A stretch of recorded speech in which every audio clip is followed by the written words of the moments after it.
where you should be able to gift what you want. You should be able to get what you love. It's all about convenience. We're trying to make gifting like a messaging service. So we recrafted the workflow. We said, okay, what if the sender just sends a gift, sends it to the recipient. Today, you don't need to know the address of the recipient. You met somebody in a bar, you met somebody in the office, I met somebody over there. Before I know it, we talked about a particular book, and if I want to pursue the conversation and the relationship, I have just selected something from there, picked up the recipient from my address book, and boom, sent. I don't even need to pay before I send the gift. The gift is gone. So I can add a selfie, a video, hi, nice meeting you, etc. And from there, the next part of the workflow, which is our innovation, is that the recipient becomes in charge of what I have sent. I don't need to know your address to send you a gift. I don't need to know your t-shirt size to send you a gift. I mean, why should I worry about those things that I talked about in the first slide? I mean, brother, he's been growing fatter every day. Do I need to worry about whether he should wear XXL or XL? My niece, she's growing up. Do I need to worry about what size frock she wears anymore? Or my nephew who's in college, whether that watch that I want to send is the in thing anymore? I send what I send. It's an expression of my excitement about the relationship. One minute. Okay. And the recipient thereafter is in charge. It's like a gift voucher in their hands. They receive what I sent. If they like it, they personalize it, customize it. They provide the address where they want it delivered. So we say that it's a perfect formula. It's got the thoughtfulness of a chosen gift. It's not a number or a string like a voucher. The flexibility of a gift card, convenience of online shopping, the entire works. I've got all the vouchers there. Why send a Flipkart voucher? Send a gift voucher. Yeah? Much, much better than cash cards, gift cards, articles. We bring back the play and fun associated with gifting. Gifting happens far more than you realize, okay? It starts high, goes down to a low in your teens and 20s, and as you grow into your 30s and 50s, it amplifies significantly. I'm sorry, the thing is not working. Okay. We launched 6 months back in beta. We've already done about 1 crore worth of business. We've done a few thousand transactions already. We've not even come out of the wraps, actually. Nobody knows of us. We've just launched. We've got about 60,000 installs. And the fact of the matter is that 60%, we realized, of all recipients exchanged the gift 4 times. If that's not a validation, what is? All of these would have had to receive that T-shirt that was sent over. That's me. I've been there in the industry for a really long time. Looking for $2 million to raise. Thank you, that's all. Thank you. So, cheers. I just have to say, in my wedding, I received 37 wall clocks and 27 flower vases. There is no solution for that, right? That's when I realized what cheap relatives I have. So very quickly, before we begin, we have new folks coming on board, so do you want to quickly introduce yourself? Hi, I'm Sanjay Goel, founder and CEO of ACL Mobile. We're a messaging company and we're 16 years old. We started ACL in 2000. Went through the process of angel investing as early as 2001, venture capital, strategic investors, in exits, etc., etc. I'm an entrepreneur and I also do angel investing as a hobby, not as a profession. Thank you. Good morning, I'm Jonathan. I have been in India the last 6 years running, firstly working at Vodafone and then subsequently selling a business and do some angel investing, sit on some advisory boards and generally get involved in the startup scene. Hi, I'm Dhruv. I'm representing India Internet Fund. We are an early stage tech and mobile based fund with a presence both in India and US. So we've got ventures like Savan, App Virality, InVenture, Frol, Tuki Taki, Squadron, some of them in our portfolio. Thank you. Perfect. So gentlemen, you have the mics with you. Do you have any specific questions for Nishin?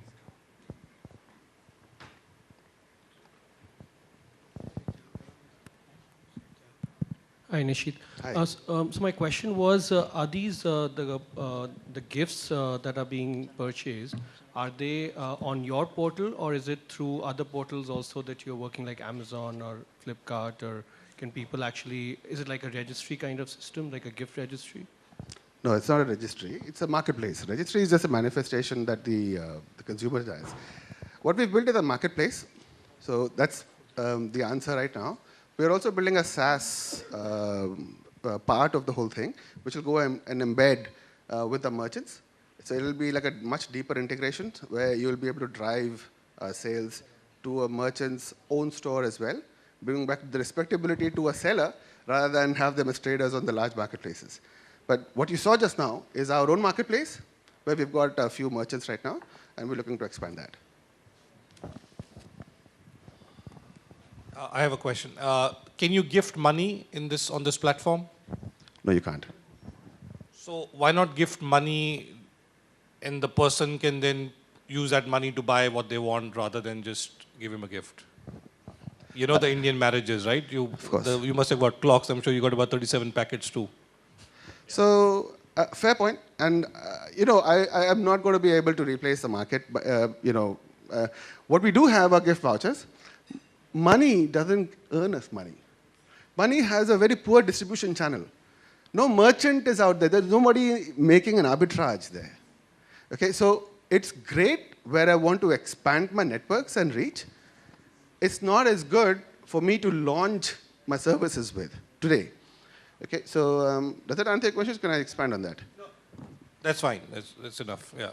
Yeah. So The reason I asked you that question is ecosystem, there are companies who are.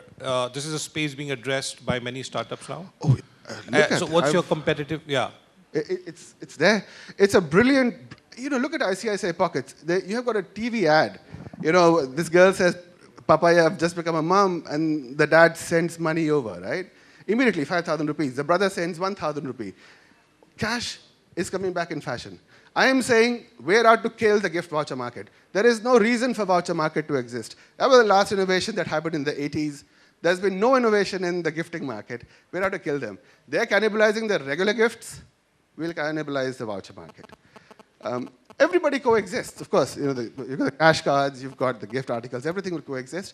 But for something which is today $135 billion just in US alone, as vouchers, that's a very, very good market to go after at some point.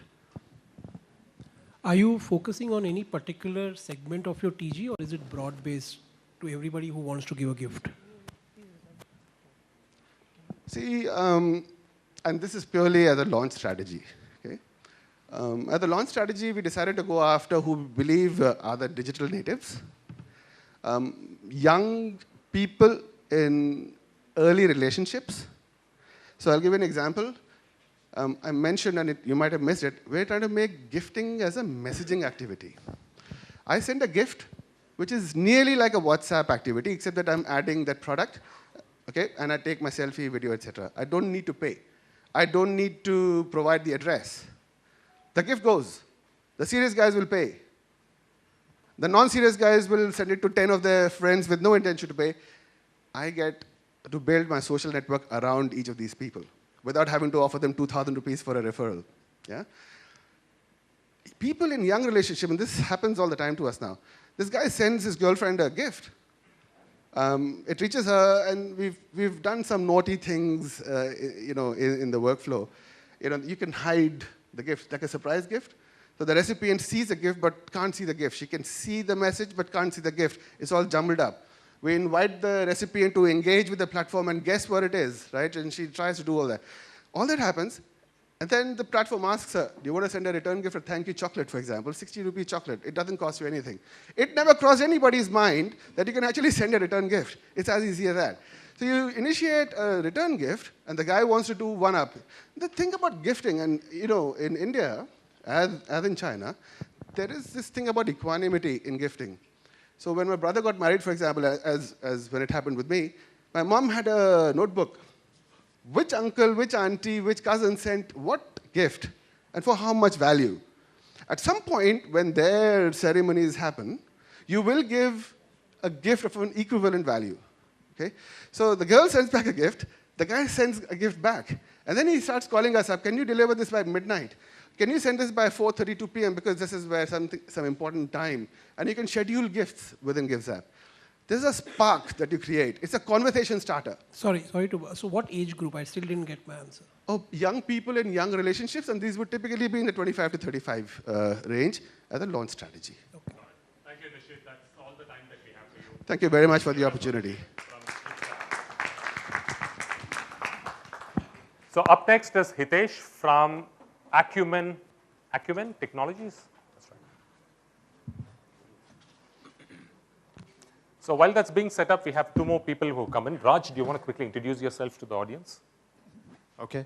Hi. Sorry I was delayed. There was a session downstairs that I was moderating on. So my name is Raj Singh. I've been in the tech space for far too many years as well. So I've been an entrepreneur and more recently also now investing into this space as well actively. Great. It's as fuzzy as you can get, Raj. Yeah, I'm a mystery man. Thank you. Hello everyone, myself Sumit from Incubate Capital Partners. We are the family office of the promoters of luminous inverters and batteries, investing across early stage enterprises, particularly focused around hardware and product startups with specific use cases around smart homes. Thank you so much. Can you just pass on to me? Oh, you done? Okay, great. So Hitesh, the stage is yours. Thank you. Do you want to fire up your presentation first? In a second. Hello, everyone. Hello, Delhi. How are you all doing today? Good afternoon. Ladies and gentlemen, presenting to you Acumen.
Ad speaks a lot for itself. We are Acumen, a mobile projector phone company. We will be launching in World Mobile Congress at Barcelona. And we are proud to be associated with IAMAI in Delhi. And let me just get this to full screen.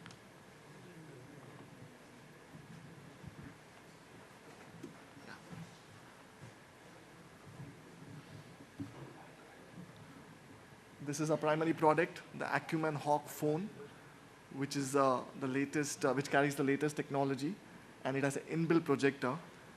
So this caters to all the education, the healthcare, the business needs. So you can just be walking into any office, and instead of using a regular projector, you can just project your phone on the screen or on the wall. And it's a great entertainment device as well. And we are in the age of convergence, as you know. And the first product to converge with the mobile technology, if anybody can answer, anybody would know? First mobile convergence, which happened. I believe that's messaging. That changed everybody's world. And then you saw camera, and now we have projector to make your life easier. We definitely would like to go to India market. That's the vision of our creators and the inventors. Because we know it can reach a lot of places where we don't have electricity, or we don't have healthcare, or we don't have education equipments, where a projector can help a lot of people in different areas.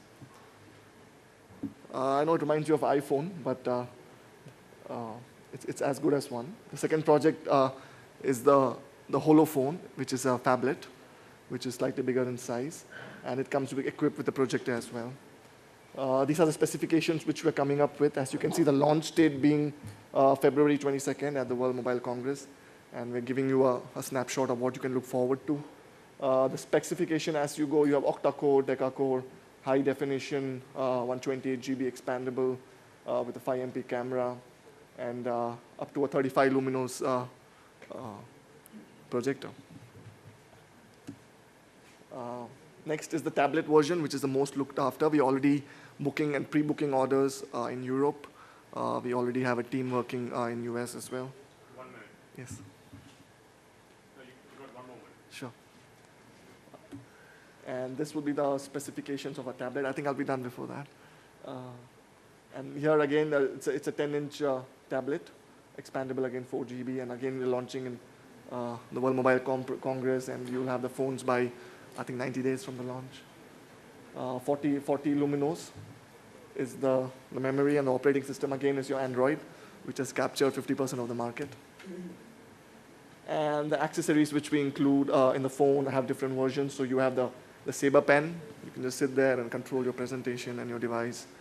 And the headsets and the wireless gadgets and expandable storage.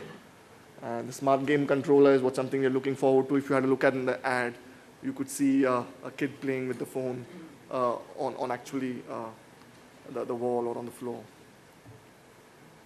That's a Saber Tooth Magic Gadget. And that's Acumen for now. We look forward to come up with more innovative technologies. Definitely, I think if any of you are interested in pre-booking or investing or relating with us with applications or want to work with us, please, you can contact us at sales, or you can connect with me after the presentation. So you'd probably guess what's the first question going to be. What's the cost of these devices? The cost, again, is we are working out the cost for different regions. And it's definitely a good affordable phone for India, especially the tablet, considering we are looking at certain phones like Samsung or Apple, so we're going to be in the same range as them. But it's definitely negotiable if you're working for some industry, or you can working for a better cause. Got it. Gentlemen, yes, questions? Any questions do we have? Are you looking to raise capital? Is that the pitch which was for? Is it? Investors are welcome, but that's not the primary pitch. We just want to make sure the message is out. If you guys are interested in investing, yes, you can definitely contact us, or you can contact me after the program. And investors are welcome always. Any other questions? I don't have a sample of the phone here. I'll have it in a month's time. If you need samples, I can probably... So would this be a Make in India product? It's not Make in India, but possibly in the future we could have Make in India versions. It's again... we are working with Foxconn, the same company which is doing Apple and other companies like Toshiba. So yes, Make in India is definitely possible in the future. Any other questions? What's the long-term defense against the likes of Samsung or Micromax or whoever? The defense here is offense. but honestly speaking, we are not really trying to compete with anyone. We just have a good product, a good technology, which will be useful for people in different areas, regions, and different sphere of life. So we're not really trying to target Samsung or Micromax. I know Micromax has done extremely well. I think Mr. Rahul had an interesting session. So, but we're not really trying to compete, but we're just going to have a good product. We have a good team, and we're just going to make sure our customers enjoy the product. Hi. So what is your technology innovation here? Because a lot of that is standard Android specification components. Is it the projector? Is it some, where is the tech innovation of yours, particularly yes. here? Mainly, it's the projector. We have a worldwide patent there. And the phone itself speaks a lot. Once you get a feel of the phone, you will be able to compare it to maybe one of the best-in-class technology, the product and the technology. But the key selling point, like you're saying, is the projector, which is the key selling point. But you can always buy it apart from the projector, just to use it as a phone. It's a very good stable device as well.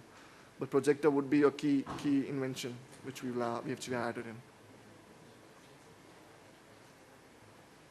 Anyone else who want to have any questions, or you can always feel free to connect me on the website or later in the day. Thank you. Great. Thank you so much. So up next, I'm going to invite team from Classhopper. Is that right?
Hello everyone. Hi, my name is Samir Aggarwal, and I'm here to talk about Classhopper. Just trying to project it. Perfect. So just giving a background about myself. I'm a computer science engineer from Mumbai, and I did my master's from MIT Boston, and I was a product head for Yahoo in India before I kind of started working on this. Before I get into the presentation, here's an open-ended question for everyone. How many of you treat fitness or any kind of activity as a priority? I see a lot of people here, so that's good to know. So yeah, just getting into the presentation. So Classhopper, as the name suggests, it's basically a range of classes that's available to you, and you can go and access those classes. Let's first kind of talk about the industry in general. So fitness industry, as we all know, is a $30 billion INR industry in India, growing at a CAGR of 30%. Like I said, in India, wellness is not a priority, illness is. That's what we found out when we did our survey, that a lot of people, when they get affected or they're having any ill health, is when they start really thinking seriously about fitness. So there's a strong roadblock, which is actually eradicating now, but used to happen that people never used to push themselves harder. We also see that it's a very unorganized sector, the industry. The only organized part of the industry is 25%, which kind of comprises of Gold Gym, Talwarkers, and all the major players in the market. But 75% of it is unorganized. We also see that there's a very low retention rate among the players, even in the organized sector, because, like I said, people join when they want to join for a particular reason, and then they would not come back again. So the retention rate is less than 50%. Of course, it's, as we all know, there's been a lot of push by the government in this particular space. And as you see, a lot of these street activities that happen nowadays, so people are kind of showing interest. But why is the industry still suffering? Let's look at the three main things in the industry, the three main pillars. So one is the real estate, which is we call the studios, the owners, or the gyms and the yoga institutes. These people, they have a very high capital, they've a lot of capital investment has been put in, and there's a very low capital capacity utilization that's being done. Also, there's a very, the skilled manpower in the industry is not very readily available because there's no aggregation in place. Also, the retention rate, like I just mentioned, is very low. When we talk about the trainer part, which is the actual who we call like the holy grail of the industry because they capture the user and they keep the users. They basically have a lot of administrative nuances. They don't really know how to do a lot of branding and marketing, like personal branding marketing. They only associate themselves with the studios they work in. So their identity is always related to the studio. And there's no aggregation. So anybody today could actually learn yoga and start teaching it tomorrow without really understanding that there are other things that they need to understand in terms of conducting those classes. And then for products, all the fitness products, it's people want to know what fitness products are out there in the market. Not everybody knows about the protein powders. Not everybody knows about the fitness gadgets, the gears that's available. It's a nascent industry, and there is no relevance right now. People really are not able to relate to it. So this is what the young consumer wants. This is what we understood from a lot of surveys that we did, that people really want variety. Their Indian audiences or audiences elsewhere are really looking for a lot of variety aspect. They just don't want to do a particular fitness form because fitness can never be one particular shape. You want to do a physical activity, you want to do mental activity, so there are different versions that people want. There's flexibility, and they also want value for money. The other is just the statistics around it. This is where ClassHopper comes in. It's a one pass that gives you access to all of the activities in and around your area. It's basically, we want to create an umbrella brand, and we want to make sure that people are coming and trying out the different activities that's available on the product. What's in store for the gyms or the studios, we pay them on a per slot, per user basis. So that's capacity utilization, which I spoke about. Trainers have a fixed salary. They are trainers under our panel where we conduct different classes in studios as well in order to add that variety aspect to some of the studios. And just getting into the product, this is how it works. You become a member, you just go through a list of all the classes available in your area, and you click a reserve, and it gives you a confirmation code, which is given back to the studio, and you go and attend that class. Our brand objective is basically to have at least 5 million reservations by the year 2020, so that is something that we are really focused on. Just moving forward. Okay, so I'll quickly move on to... We just had our time run out. Okay. But however, it's a good opportunity. Do you guys have any questions? Any questions? But if just give me one quick minute and I'll go through everything. No. Okay. However, if you can answer this, Sure. Why call it ClassHopper when it is focused on health and fitness? It's basically, that's what the point was coming up to, which is it's an activity-based platform. So apart from just fitness, we also do a lot of photography classes. We do cooking classes, which are available in and around your area.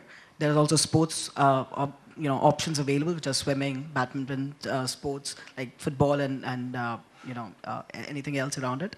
So these are the plethora of options that you have to select from. And then that's why it's called ClassHopper. Atul has a question.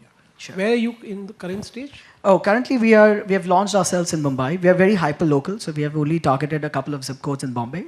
We launched ourselves 15 days back. We already have 500 registered users, subscribed users, and we are also launching ourselves in Singapore. We are currently about a month away from our launch in Singapore because we wanted to test 2 different cities and really concentrate deeply into pockets, very hyper-local pockets, to make sure that we brand ourselves to the audiences in that area through events, through workshops. So that's how we have found that in Bombay, when we launched ourselves in those 3 different zip codes, like say Thane, Mulund, Powai, and Andheri, we did a lot of on-street activities. We did like fitness street, we did happy streets, we did a fitness carnival, and that got audiences in terms of like 4,000 to 5,000, where we are able to talk to a user and explain them what our product is all about and what are the options they have in their area. So within a matter of 10 days, we had about 500. Registration is through the app? Yeah, it is through the app and the site. So we have all 3 products live. People can just go online and pay. There are different options of membership. It's a monthly, weekly, a weekend. And we also have something called as a Fittrition plan, which is fitness plus nutrition. So we have realized that fitness is not the only thing that some of the people look at. They also look at weight loss programs, which is a big thing in India. So fitness plus nutrition is one of the options available, where we give you assistance, 24/7 assistance with the nutritionist, along with all the fitness options, and we curtail your schedule every single week. We tell you where to go and what to do. So is the focus market going to be Singapore or India in your first year? Our focus definitely is India.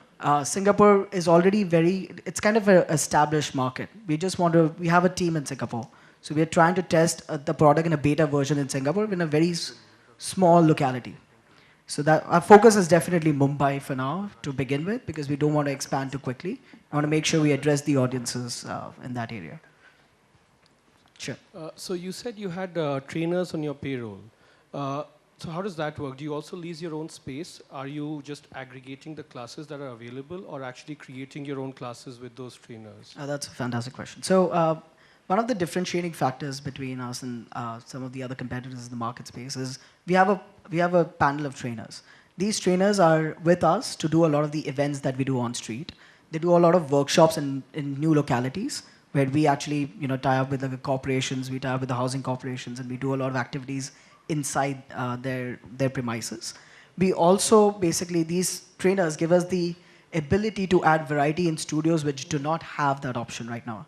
So for example, let's take an example like Studio A, which has only yoga and gym going on.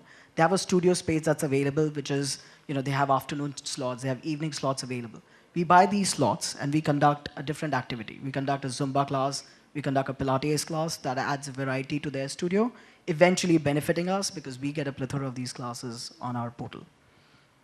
No, pardon me, but I have frankly, as a customer, not been able to understand the value proposition which you have to offer, because you are all over the place. You're talking about gyms on one side, you're talking about swimming and badminton on the other side, you're talking about training on the other side. So what exactly is the core value? Why is it, as a customer, if I'm already tagged to a gym locally, what excites me to get onto your platform and subscribe? Makes sense.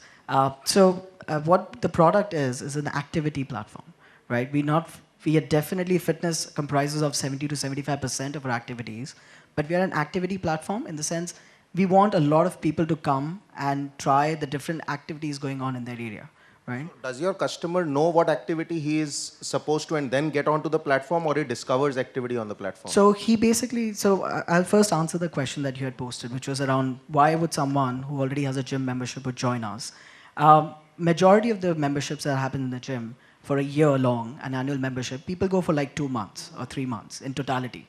That is because there's not a lot of motivation or a driver, or it's the same place again and again, right? What we do is, why users would come to us, is now they have the option to go to that particular gym as many times as they want, but they can also go for a yoga session, or they can go for a swim tomorrow at a particular locality, like a club in their area. They can go for an hour of swim. They can maybe go play tennis with their friends. Yeah. They can have a photography workshop that happens maybe once in a month that is only dedicated for audiences. So now, because you have a range of activities to select from, it is up to your personal choice what you want to do. And so a gym membership would only help you to go to a gym. We get you go to different places that gives you an experience, as well as a lot of options of activities under your belt. So people generally join us because they want to try fitness, or they want to try health or wellness related activities. But now we give them an add-on, which are these workshops, just to create a community out of it, so that a lot of more people start engaging with activities that happen in their area. Can I ask a question quickly? Your 500 users today, how much are they paying? They pay 2,500. 2,500. And the second question is the vision in some sense? So say I live in Thane, but I work in Lower Parel. Yep. Yeah. Presumably, I can benefit in that context. That is true. So it's flexibility as well, right? So people can now, from Bombay traveling to Delhi, would actually be able to do, say, a class in Delhi. They don't have to leave their routine outside. So eventually, the idea is to go pan-India and be in different major cities where people do travel a lot. And so that these people who are actually traveling, as well as traveling within the city, are able to benefit from the available options given to them. Yeah. Hi. Hi. So out of those 500 subscriptions you have had so far, how many have paid you anything? All 500 have paid us. And what is the average ticket size for a month, let's say? 2,500 per month. So we have different ticket sizes, but right now we've just launched 2 products in general. So 2,500 is ticket size. Sure. Just a small question on your positioning. Sure. I hear 2 positionings right now. One is to people who are fitness enthusiasts and, for example, traveling from Bombay to Delhi and I don't want to miss my schedule. The other is typically for the confused fitness enthusiast, so-called fitness enthusiast, who does not know whether he wants to go to the gym or wants to go to the pool. Yep. Isn't there a dichotomy in the 2 people that you are trying to target? So we are right now also understanding the industry. So what we understood that there are 3 different type of audiences that we're looking at. One, fitness enthusiasts, as you rightly mentioned. The second, people who want to do fitness but never were pushed into it or never had that they needed some helping hand. And the third, who are just not into fitness, who are into some other activities but never gave too much importance towards fitness. So what we are doing is we are actually we're basically testing waters right now. So we're looking at fitness enthusiasts who are ready audiences. We're looking at people who want a helping hand. They need some guidance on what to do based on what their body structure, what their eventual goals are. So we are having we're having 2 different plans for them where we extremely guide them as to where they should go, what they should do, what they should be eating in order to achieve that goal. So it's a very goal-oriented program. And the third is for people who are not into fitness. They would come on board because they want to do sports or they want to go for these workshops. So create that kind of a community around it. And so eventually, given that they join the platform for other activities, they would be inclined to go for fitness as well, because eventually you definitely would want to do a yoga session or a gym maybe once or twice or thrice in a month. Okay. So one final question for the audience. Yeah. Sure. Hi. As you said, your platform gives multiple activities, right? You said if someone don't want to go to gym in a particular day and he wants to go to play a badminton, right? So how will he play a badminton alone? He need a partner, right? Right. So how will he cater to that? So right now we haven't started a group activity, basically, not like group booking, but that is something that we are looking towards understanding from the audiences themselves. So if someone, say for example, you're looking for a badminton class and you're going for that particular class, as a class hopper member, you don't have to pay anything when you get in. If your other friend who's tagging along with you is going for that particular club, he would have to pay a guest entry in order to get in there. So they would then be able to join you, but eventually, because you're a class hopper member, you don't have to pay anything anywhere. You just enter that particular zone. Right. Thanks. All right. Sure. Just, so we have the lady out there. Do you want to grab the mic, ma'am? Yes, ma'am.